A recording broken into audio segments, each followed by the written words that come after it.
it's Marina, Travel Experta, and today we're going to be talking about salt flats.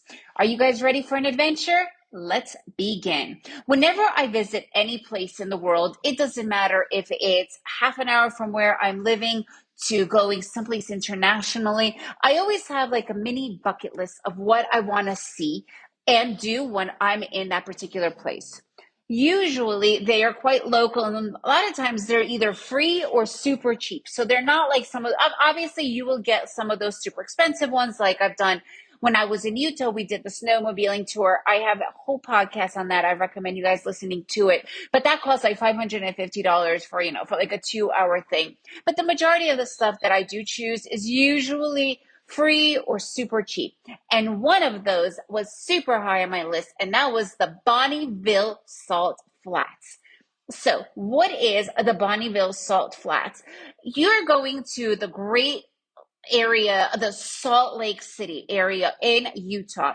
And I was like, what is Salt Lake? What is this about? So that's how I found out about the Bonneville Salt Flats. It's about an hour and a half from Salt Lake City itself. You could take a bus or you could drive. And the coolest thing about driving there, it is completely flat. You're allowed to drive 80 miles per hour, but there is not a single cop anywhere around. We were hitting 110 and no problem. It was so much fun, just that part. So as you're coming closer to the Bonneville, the Salt Flats, which is a 12 by 5 mile of flat salt flats. Literally, it's just a salt crusted region that is 5 feet thick, and you could walk all over it. Just to get an idea, it's like 300,000 acres. Like, it's unbelievable, right? It is so beautiful. The only place that I've ever seen anything like this was when I entered into La Paz, going to Bolivia from Chile, and you cross over this amazing salt area.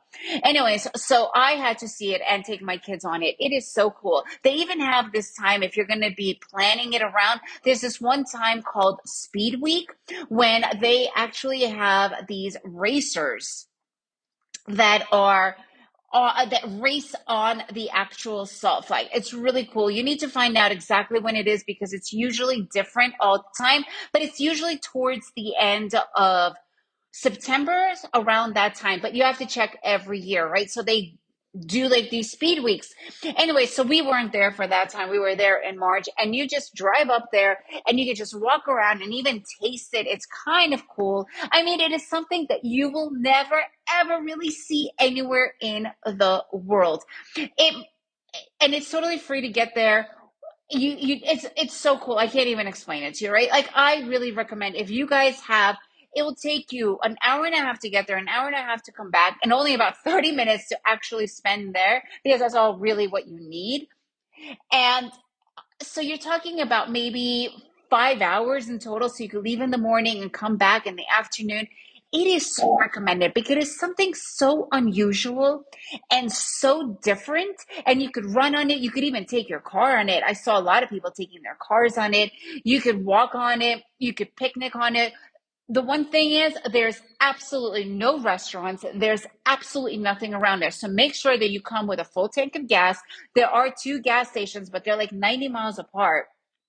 So make sure that you do have all of that with you, and bring some food and water, because none of that is anywhere around there. We're talking like for miles and miles and miles. It is just stark, just nothing but salt flats, literally. It is super cool. So if you guys have a chance to do something different wherever you're visiting, I recommend putting in a little bucket list and finding that time. And if you are visiting Utah, especially around the Salt Lake region, Salt Lake City region, go and check out the Bonneville Salt Flats. I guarantee you will love it. And if you guys want to get more ideas of free, cool things to do wherever you are visiting, I have a ton on travelexperta.com. That's travel expert with an A.com. And if you guys enjoyed this episode, please make sure to leave me a review and share it with your friends. And remember to always make every day an adventure.